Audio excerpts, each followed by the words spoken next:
Hello everyone, Radhe Radhe, जय गंगा मैया। आज हम आपको बताएंगे कि घर में गंगा दीपदान कैसे करते हैं। बहुत आज की बिजी लाइफ में बहुत से ऐसे लोग हैं या हम ही हैं, गंगा स्नान वाले दिन नहीं पहुंच पाते हैं गंगा जी स्नान करने या दीपदान करने।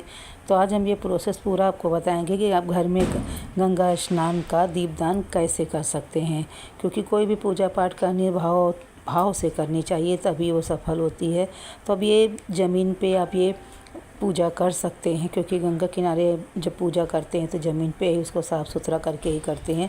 तो सबसे पहले आप जहाँ भी आप ये गंगा का दीपदान करेंगे वहाँ पे पानी या जल से आप साफ़ सुथरा कर लीजिए, उसको अच्छे से शुद्ध कर लीजिए। उसके बाद में आप आटे से उसकी चौक पूरना है। चौक पूरने आटे से बनाइए या कमल अष्टदल बनाइए, जैसे आप, लेकिन बनाना है सात्विक बनाइए अच्छे से, और अच्छा सात्विक बनाइए ताकि लगे कि हाँ हमने कोई अच्छा लग रहा है देखने में। तो चारों तरफ से भी इनको भाव देना है। गंगा किनारे बैठ के ऐसे हमें बनाना है, क्योंकि आज की बिजी लाइफ में बहुत से कम लोग हैं जो भाग दौड़ की ज़िंदगी में बिजी लाइफ में गंगा स्नान वाले दिन गंगा स्नान नहीं हो पाता है, या दीपदान या पूजा हम लोग नहीं कर पाते हैं। तो घर में भी आप इसी प्रकार से पूजा विधि कर सकते हैं। तो सबसे पहले जहाँ हमें पूजा करना है, हमने चौकी बना ली है। उसके बाद में चौकी बनाने के बाद में जो भी हमने सासिद बनाया है उसमें हम थोड़े से पुष्प डाल देंगे, खील डाल देंगे। उसके बाद में काले तिल डाल सकते हैं, आप डाल दीजिए। उसके बाद में जिस बर्तन में हमें दीपदान गंगा जी का करना है तो उसमें आप सबसे पहले वो पात्र हम रख लेंगे। उसमें हम थोड़ा सा डालेंगे गंगा जल। गंगा जल डालने के बाद में इसमें भी और जल हम बढ़ा देंगे अच्छे से।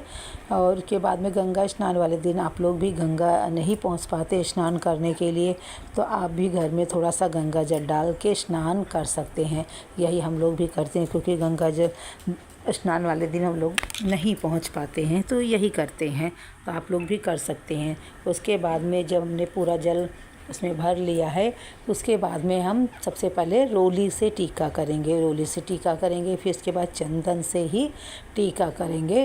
टीका करने के बाद में जब पूरा हो जाएगा तो उसके बाद में हम इसमें पुष्प डालेंगे, फूल समर्पित करेंगे गंगा जी मैया जी को।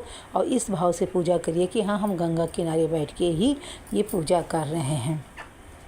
फूल वगैरह सब अच्छे से हम डाल देंगे, क्योंकि गंगा किनारे जब हम लोग पूजा करते हैं या दीपदान करते हैं या कुछ भी करते हैं तो वो बहती गंगा में डालते हैं तो दोना मिलते हैं। वहाँ पे लोग दोना में करते हैं, तो दोना का यहाँ नहीं है। तो ये हमने 5 पत्ते पान के लिए हैं, तो आप पीपल के भी पत्ते ले सकते हैं और आम के पत्ते भी ले सकते हैं। तो उन सब पान के ऊपर मैंने एक एक घी की बत्ती रख दी है। घी की बत्ती रखने के बाद में उसमें हम रोली और चंदन का टीका लगाएंगे। उसके बाद में जिसमें हमने पात्र में पानी भर के रखा है या जल भर के रखा है, वो उसको हाथ से थोड़ा सा घुमा देंगे, क्यों कहते हैं ना कि बहते ही धारा में ये प्रवाहित करना चाहिए।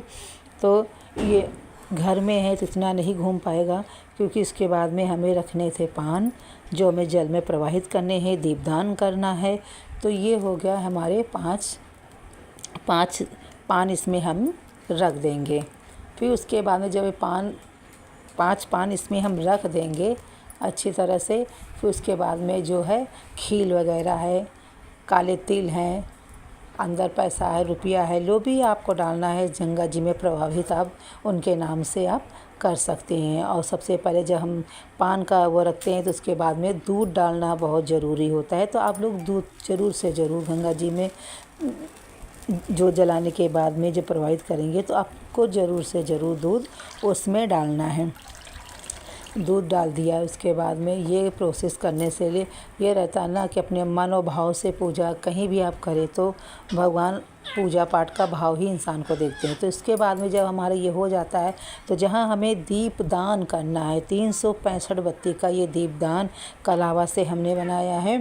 तो ये जहाँ हमें रखना है वहाँ पे भी हमें पुष्प काले तिल खील का रखने के बाद में इसका भी हमें जला के रखना है 365 दीपदान।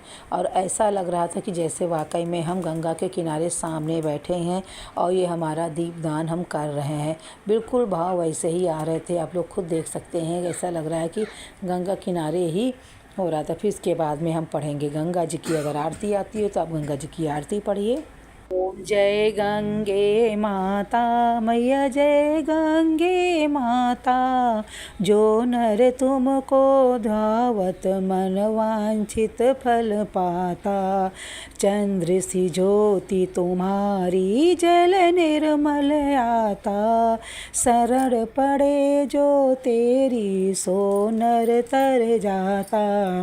ओम जय गंगे माता मैया जय गंगे माता। पुत्र सागर के तारे सब जग को ज्ञाता।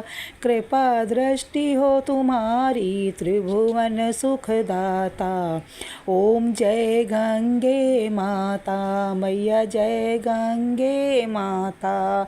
एक बार जो प्राणी शरण तेरी आता।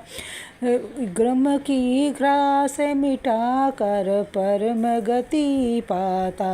ओम जय गंगे माता मैया जय गंगे माता। आरती मातु तुम्हारी जो नर नित गाता। सेवक वही सहस में मुक्ति को पाता। ओम जय गंगे माता मैया जय गंगे माता। और जब हमारी पूरी आरती कंप्लीट हो जाएगी, थोड़े से अक्षत खील वगैरह लेके फूल वगैरह लेके गंगा जी को समर्पित करेंगे। जय हो गंगा मैया। और गंगा किनारे जो भी आपकी मन्नत है, अगर आप मान के आते हैं तो ज़रूर पूरी होती है। जय हो गंगा मैया, सबकी इच्छा पूरी करें।